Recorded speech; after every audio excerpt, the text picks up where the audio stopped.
a Ele toda a honra, toda a glória, todo o louvor, toda a majestade. Estender esta gratidão também ao nosso querido e estimado pastor presidente Ailton José Alves, por nos facultar esta oportunidade. E nesta noite, representando o nosso pastor Samuel, que está representando, já dá para sentir um pouquinho. Eu estou sentindo duas alegrias aqui, irmãos: a alegria do céu e aquela que é emocional também, amém?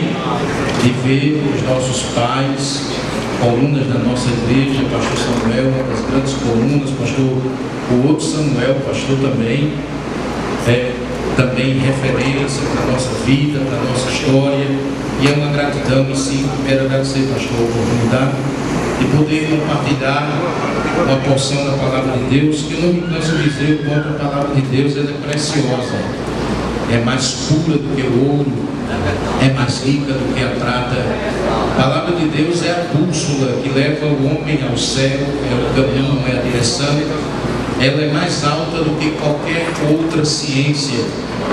No seu grande e vasto conhecimento, a filosofia pode ter muitos postulados, perguntas, mas quando se trata da alma humana, ela se limita, porque existe um Criador no céu que conhece o coração do homem, e palavra de Deus é decreto, mandamento, estatuto, vereda, bálsamo, lâmpada, luz, espada, escudo, inerrante, infalível, poderosa, eterna. Ela guia, ensina, transforma, edifica, ressuscita, opera, é viva, eficaz, poderosa.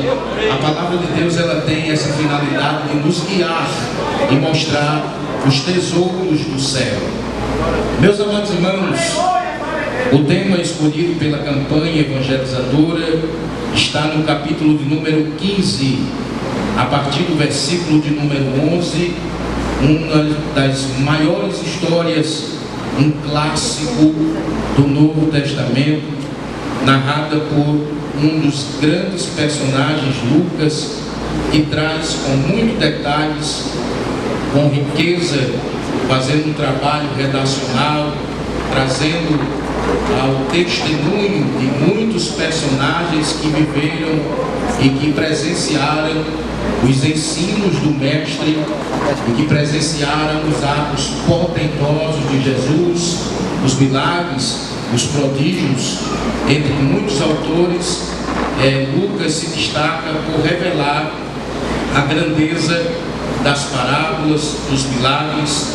E dentre a Bíblia do Novo Testamento, os evangelhos, os grandes expoentes dizem que existem 37 a 34 milagres registrados. Lucas, ele tem um terço desses milagres registrados, talvez pela sua habilidade médica, pela forma como ele conduziu, fazendo um tratado, redigindo cuidadosamente, escrevendo isso de maneira peculiar e única para um amante que era Teófilo, e com gratidão recebe esse material e de grandeza traz algo especial dos muitos momentos que Jesus realizou aqui na terra. E é importante a gente destacar que os encontros de Jesus, a forma como Jesus ensinava, ele atraía multidões. A gente vai perceber isso em vários versículos, Lucas 4,14, Lucas também 5,15. A fama percorria por muitos lugares, e não só os milagres atraía, mas a maneira, o estilo, a forma como Jesus ensinava atraía soldados romanos, atraía as classes religiosas da época, que eram os fariseus, escribas, saduceus, estoicos, herodianos, essênios, homens que vinham atraídos para ver e escutar, alguns para aprender, outros talvez para conhecer, outros nem entendiam muitas vezes o que ele falava, porque o coração endurecido, e a oportunidade que cada um teve de ter esta particularidade do Evangelho em sua vida, transformou a vida de muitos e muitos daqueles que estavam escutando a preciosa semente, que significa a sua palavra. E é interessante que entre alguns encontros, o capítulo 15 mostra que Jesus, ele chegou e se encontrou com aqueles que a Bíblia destaca como publicanos e pecadores, que estavam ali para ouvir a mensagem. Eles estavam sentados, ouvindo e de forma aguçada, entendendo o que o mestre estava falando. Mas ao mesmo tempo, o versículo de número 2 vai nos mostrar que havia fariseus e escribas que estavam ali também e murmuraram, começaram a dizer: este recebe os pecadores e come com eles. E é claro que aqui existe e envolve um contexto social que nos chama muita atenção, porque naquele momento os fariseus, eles tinham os publicanos e os pecadores como pessoas rejeitadas, desprezíveis, pessoas que eles não tinham elo de comunicação, que muitas vezes, por conta de pensamentos errôneos, eles se distanciavam. E é claro que Jesus, conhecedor de todas as coisas, presente, passado e futuro, para o Senhor é como se fosse agora. Ele é onisciente, Ele conhece os nossos passos, conhece o nosso coração, conhece a nossa intenção. E aqui Ele traz uma verdade em 3 parábolas, que é conhecida tradicionalmente como as parábolas das causas perdidas. E é muito interessante a gente perceber que a parábola, ela tinha a capacidade de fazer com que as pessoas se incluíssem na história. Para que a gente possa entender um pouco da parábola, a gente deve entender que uma parábola, ela era uma forma que Jesus apresentava baseado em atividades comuns do dia a dia das pessoas, que a atividade de agropastoril, ou a atividade de agricultura, ou num evento, ou numa ilustração. Ele utilizava esse recurso com a finalidade de fazer com que aqueles que se aproximassem pudessem entender, em cima daquelas verdades transmitidas, as verdades do reino, para trazer salvação às pessoas. E é claro que nesse público aqui havia aqueles que escutavam e não entendiam, não compreendiam. E é interessante que o capítulo 13 de Mateus nos mostra, no versículo de número 16 e versículo 15, mostra um pouco dessa característica, porque o coração deste povo está endurecido e ouviu de mau grado com os seus ouvidos e fechou os seus olhos, para que não veja com os olhos e ouça com os ouvidos e compreenda com o coração e se converta e eu os cure. Você vai ver no versículo número 10, o capítulo 3, versículo 10, e acercando-se os discípulos, disse-lhe: por que lhe falas por parábolas? E exatamente a parábola é uma maneira de fazer com que os pequeninos, aqueles que estavam à margem da sociedade, pudessem ver em exemplos tão simples, porque o Evangelho, ele é simples. O Evangelho, ele nos dá a capacidade de qualquer pessoa que se aproxima, lendo a palavra, vai compreender como o Evangelho do Reino é simples. Então aqui nós temos 3 parábolas. Eu quero aqui exemplificar algumas delas de maneira muito rápida. Primeiro ele começa tratando da função de um beduíno, de um pastor. Olha que quem se identifica com esse personagem, como Jesus se identifica. Ele sabia que o seu povo e aquela classe religiosa que estava murmurando por causa daquele encontro ia se identificar com essa mensagem, porque ia entender que a atividade agropastoril era muito comum dentro de Israel. A gente vai ver o Senhor como o nosso grande pastor, aquele que cuida, aquele que traz provisão. A gente vai ver desde o Antigo Testamento o nosso Deus como provedor, como cuidador, como aquele que se coloca nessa relação íntima.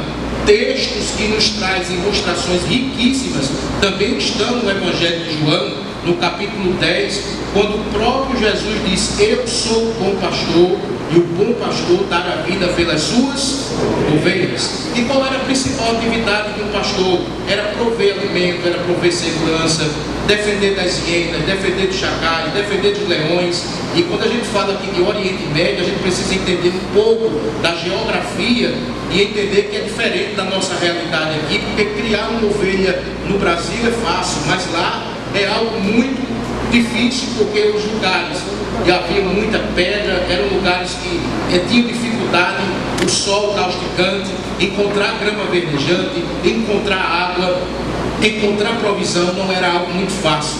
Mas a gente vê a todo momento Jesus se apresentando como um bom pastor que tinha ovelhas que ainda seriam agregadas a esse rebanho. E é interessante que existem ovelhas desse aprisco.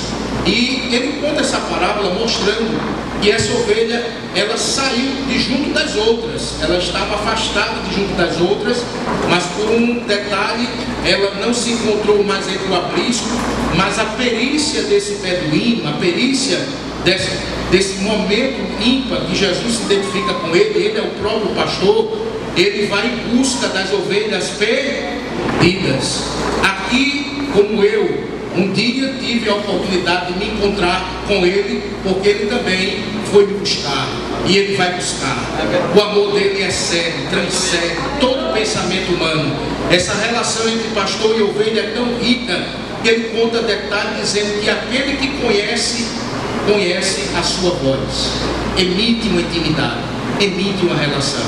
E ele diz que ele é a porta. Abra a sua Bíblia para que a gente possa ver no capítulo de número 10 do Evangelho de João, versículo de número 9, como Jesus ele traz essa definição de ser o pastor e ao mesmo tempo aquele que cuida e que é a provisão da salvação para nós. Capítulo 10, versículo 9 diz: eu sou o que? A porta. Se alguém entrar por mim, salvar-se, e entrará, e sairá, e achará o que? Pastagem. Observe que essa relação é tão profunda, que ao estar cuidando de ovelhas, ele não poderia deixar uma marcha junto das outras. E todos os dias, tradicionalmente, o beduíno fazia o seguinte: ele deixava as ovelhas no aprisco e ele ia contar cada uma delas, e se uma delas não tivesse, ele procuraria de qualquer forma, de qualquer maneira, até encontrar a última ovelha no seu rebanho. Então aqui personifica a ideia do Cristo. Aplicando em termos gerais, Jesus é aquele que vai buscar o mais vil pecador, aquele que, diferente de qualquer classe social, ele tem um encontro pessoal com Deus, ele vai em busca. Jesus é aquele que vai em busca. Você chegou aqui nessa noite, talvez você esteja assim pensando: um simples convite? Não. A inspiração do Espírito Santo já deu àquele que lhe convidou já a oportunidade de estar nessa porta. Quem entra por essa porta encontra o benefício da salvação. Essa relação é tão profunda que ele sente o cheiro da ovelha. Eu me lembro de um livro, de uma experiência na Palestina em 1967, que alguns soldados de Israel haviam prendido algumas ovelhas e alguns chefes beduínos ali que estavam na faixa de Gaza, e por conta de uma transição política ali naquela dificuldade, aí uma das mães e uns filhos, ela tinha 5 ovelhas, e naquele rebanho havia 1000 ovelhas que haviam sido presas e depois foram libertas, mas que naquele contexto ali foram presas juntamente com os que estavam fora do território. E esse rebanho foi preso com 1000 ovelhas, e 5 ovelhas eram de uma mulher. E ela disse assim: como viúva, eu quero que você traga as minhas ovelhas de volta. E os soldados israelenses disseram assim: olha, nós temos aí um rebanho de 1000 ovelhas, e possa nós atentarmos de que será difícil ver qual é a ovelha. Então, se você encontrar, aí ela disse assim: você me dá a oportunidade de chegar na porta do rebanho? Sim.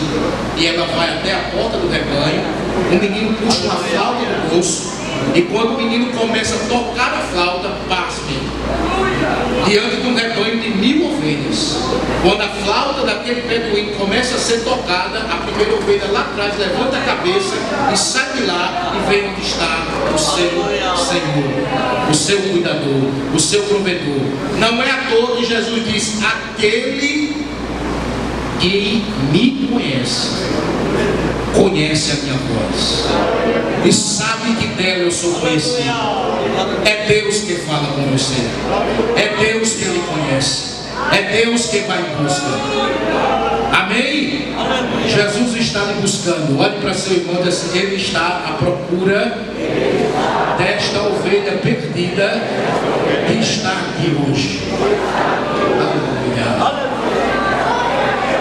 Mas, concluindo aqui, nós temos a dracma perdida e percebemos que a dracma também tem um investimento. E todas elas coletivamente têm uma alegria de que quando se encontra a festa, a alegria.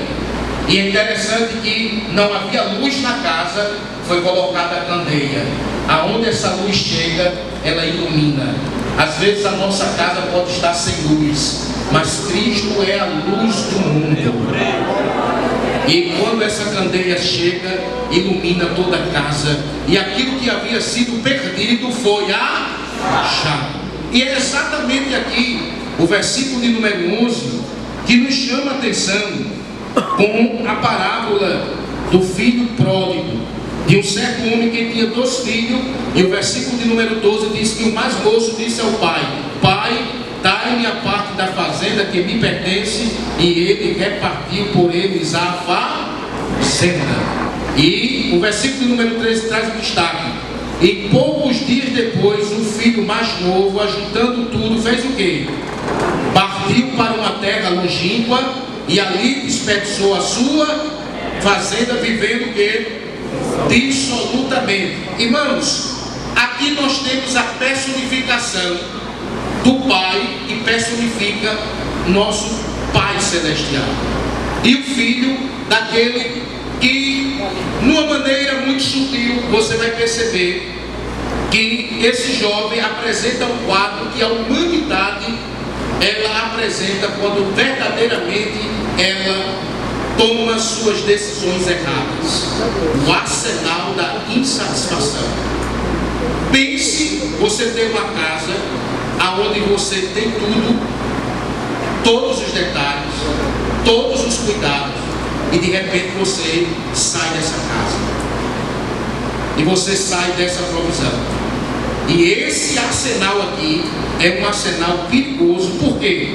Porque nós percebemos que esse jovem, ele chegou para o pai e pediu uma herança que eu já vi alguns historiadores dizer que é como se ele chegasse para o pai e dissesse assim: pai, eu vi alguns, M. Gray e outros dizem com muito detalhe, dizer que é como se ele chegasse para o pai e dissesse assim: pai, eu queria que o senhor pudesse e me desse a herança, e se eu puder falecer para me entregar o que é meu, para eu ir embora.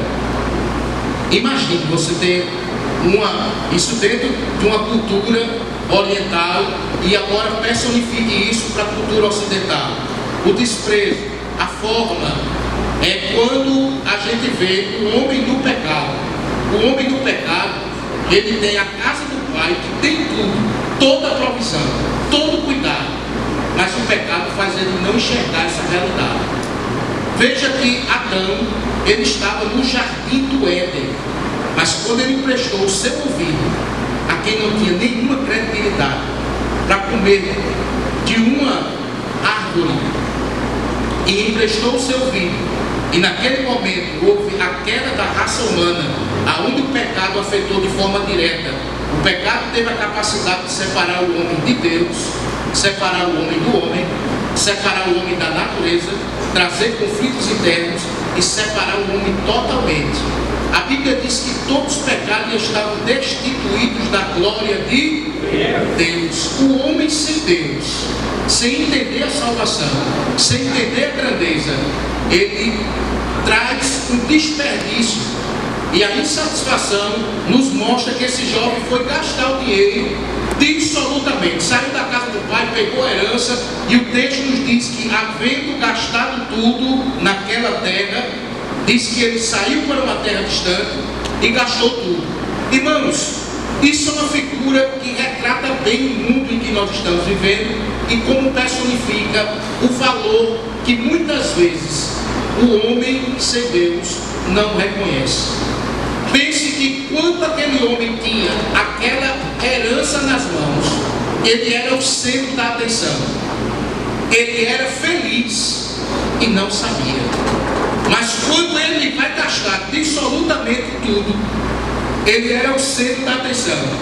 As pessoas deram a ele atenção, porque ele estava gastando. Mas quando a fonte secou, quando não havia mais a possibilidade alguma, ele teve os recursos suficientes. O texto diz que aquela terra teve grande fome e começou a padecer de necessidades. E ele agora chegou-se a uns cidadãos e olhou para aquela realidade e disse assim: rapaz, eu agora estou com o meu estômago vazio. Eu já não sou mais o centro da atenção. Eu agora estou passando o mundo atraente, o mundo colorido, os prazeres que borbulhavam na minha mente, os prazeres que aquele jovem fascinado com festas, amigos, pessoas, prazeres, que ele mergulhou de cabeça nas aventuras, ele bateu em todas as portas, bateu em todos os caminhos, mas quando ele estava só, ninguém lhe deu a mão. Assim como seu recurso se esvaziou, quando ele já estava totalmente sem recurso, agora ele se encontrava só. Isso é a figura do mundo.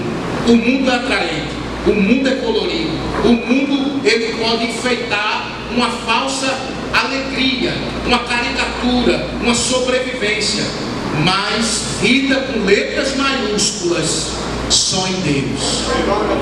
Só em Deus. Só em Deus. Só em Deus.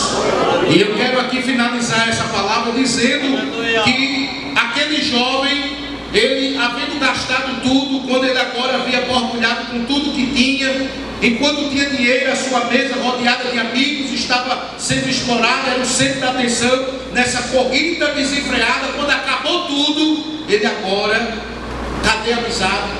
Cadê aquele que poderia lhe ajudar? Aí é nessa hora que Jesus chega. É quando Jesus se apresenta e diz: eu sou o teu verdadeiro amigo. Eu sou o teu pai. Eu sou o teu amigo. Eu sou aquele que faço mudar o teu quadro. E sabe qual é a melhor maneira? Veja, a ovelha, ela foi buscada, a dracma foi encontrada, mas o filho pródigo teve que fazer uma coisa: ter iniciativa de mudar de quadro. Para que a gente possa encontrar Deus, a gente tem que ter a nossa maturidade. E o texto nos traz aqui que aquele jovem, Jesus cita que ele caindo em si. Aleluia. Sabe qual é a melhor maneira da pessoa reconhecer o seu quadro? Aleluia. É deixar com que o seu coração não esteja endurecido, mas abrir o seu coração e reconhecer a posição que no mundo espiritual você galga. Aleluia. E você galga. Aleluia. E você está. E quando aquele jovem caindo em si disse: quantos trabalhadores do meu pai têm pão com abundância e eu aqui pereço de quê? De fome. Cair em si. Aqui tem algumas características que talvez ele pode ter pensado que pode ser aplicado aqui nessa noite. O conforto de estar na casa do pai novamente. Quantas pessoas têm a casa do pai e às vezes preferem morar na rua? E o pai dizendo assim: eu sou o teu amigo, eu sou o teu provedor, eu sou o teu salvador, eu sou o teu Senhor. Segunda característica, ele experimentou todas as loucuras do mundo. Ele disse: eu não nasci para isso, eu não nasci para estar nisso. Eu reconheço o grande amor de Deus, eu reconheço que o quadro que eu estou. E ele disse assim: ó, se quando de meu pai pão e eu pereço de fome, levantar-me-ei e irei ter com meu pai e direi: pai, pequei contra o céu e perante ti. Ele reconhece o seu quadro espiritual, o que ele havia feito, a direção que ele havia tomado e a condição que ele se encontrava, distanciado do pai. Quantas pessoas podem e estão tendo a oportunidade? Veja que ele usa um termo aqui chamado mistos, no grego, que era a mesma ideia de dizer assim: me aceite como um salariado, me aceite como um escravo, como um tolos, que não tem sapato, que não tem vestes reais, mas se tu me aceitar como um escravo novamente, para mim será para nossa surpresa, a personificação da figura paterna diz que quando esse jovem sai daquele lugar, tem a tomada de iniciativa e sai de onde está e chega na casa do pai. O pai, quando olha a distância, aleluia, quando ele olha a distância, ele olha para aquele filho e corre para os seus braços. Eu finalizo aqui. Correu para os braços do filho. Olha, alguns historiadores dizem que o patriarca, de acordo com o contexto do mundo oriental, a posição de um patriarca não era correr, era ficar no seu lugar. O ato de correr seria a quebra de um protocolo. A emoção era tão grande de ver aquele filho que já estava morto. Isso personifica a condição espiritual daquele que não conhece a Deus.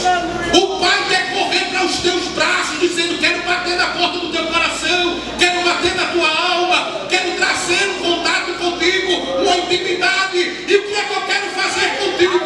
Eu quero colocar vestes novas e te declarar não como escravo arrendado, assalariado, mas quero te trazer na posição de filho, de um filho que vai receber vestes novas, mudança de vida, que vai receber um anel, um sinete, para declarar agora todo o direito que lhe é dado, está à tua disposição. E tem mais: tu não andarás mais descalço, receberás sapato nos teus pés, e a posição de não ser chamado mais de escravo do pecado, porque o pecado, ele destrói, ele é um câncer, ele mata, mas o salário do pecado é a morte, mas o dom gratuito da vida.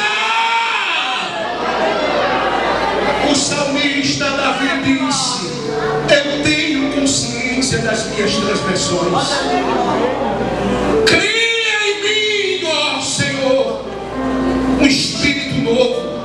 Ele usa uma palavra que é um termo no hebraico chamado para, que é o mesmo termo usado em Gênesis. O salmista foi tão alto, dizendo assim: olha assim, muda tudo, porque o pecado, a falha, quando você se arrepende, Deus, ele está pronto para transformar você. E eu quero agora, nesse momento, encerrar aqui, pedir perdão ao meu pastor, passei aqui 5 minutinhos, mas quero lhe dizer que esse amor vai buscar você. Porque você acha que é um simples encontro casual. Não é. É um Deus dos céus que conhece cada fio da tua cabeça, cada fio do teu cabelo.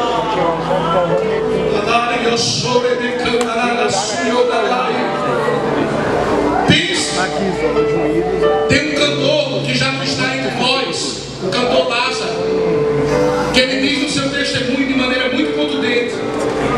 Ele disse que quando estava no crack, na maconha, quando estava lá no fundo do poço, nas praças, com fome, num estado de miséria total, Deus lhe deu uma letra do hino que reflete não só o que a Escritura está dizendo, mas a letra é muito clara na condição espiritual que ele estava. Quando ele diz assim: porque me resgatou,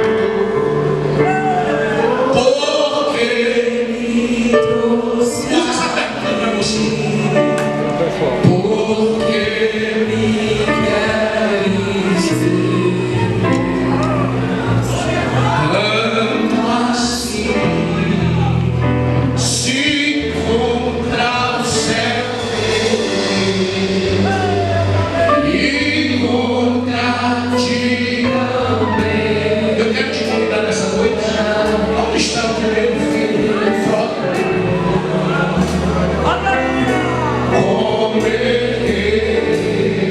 Escuta o que Deus está falando.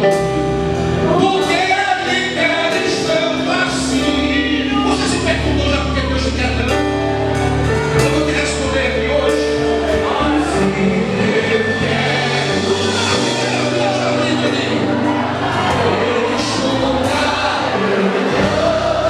fazer sorrir.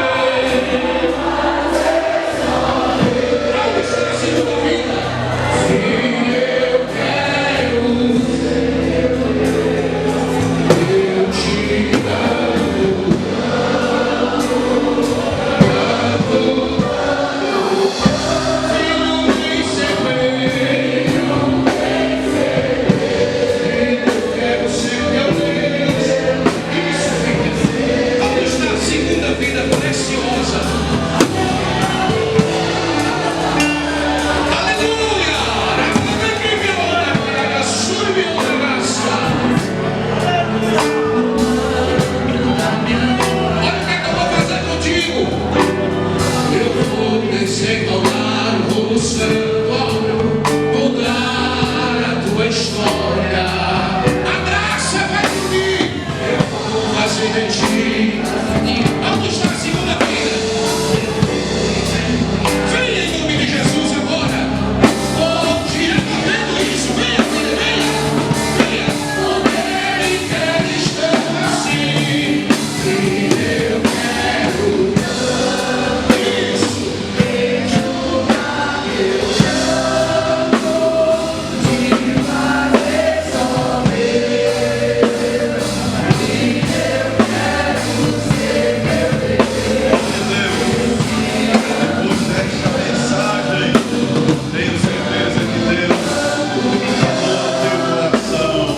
E aqui está uma vida dando ouvidos à voz do Senhor e abrindo o coração. Mas é a sua vez também, o seu momento. Chegou o seu momento agora de abrir o seu coração para Jesus e ouvir a sua voz te dizendo: eu quero tanto enxugar teu pranto. Ele quer alegrar a tua vida. Se hoje ouvires a voz do Senhor teu Deus, não endureça o teu coração. Ele mesmo diz: eis que estou a pecar. Se alguém ouvir a minha voz e abrir a porta, ele não vai forçar a porta para entrar, mas se você abrir a porta, ele vai entrar na tua casa, ele vai entrar na tua vida. Quantos aqui professam que Jesus já entrou na sua vida, que Jesus já entrou na sua casa? Quantos confirmam que é maravilhoso ter Jesus na sua vida, na sua casa? E convidamos para que você experimente viver com Jesus, viver na casa do Pai. Vem, vem, vem, vem, vem, Jesus te convida. A segunda vida para Jesus, onde está? Venha para Cristo. Onde está esta noite? Onde está a segunda vida para Jesus? Faça um sinal. Uma criança, um adolescente, um jovem, um adulto, um ancião. Há lugar para todos na casa do Pai. Há lugar para todos. Em nome de Jesus, onde está uma vida para Cristo, venha agora. O Senhor te convida. Ele te ama. Não sabemos explicar o porquê do amor de Deus, o porquê do amor de Jesus. Alguém canta: longe do Senhor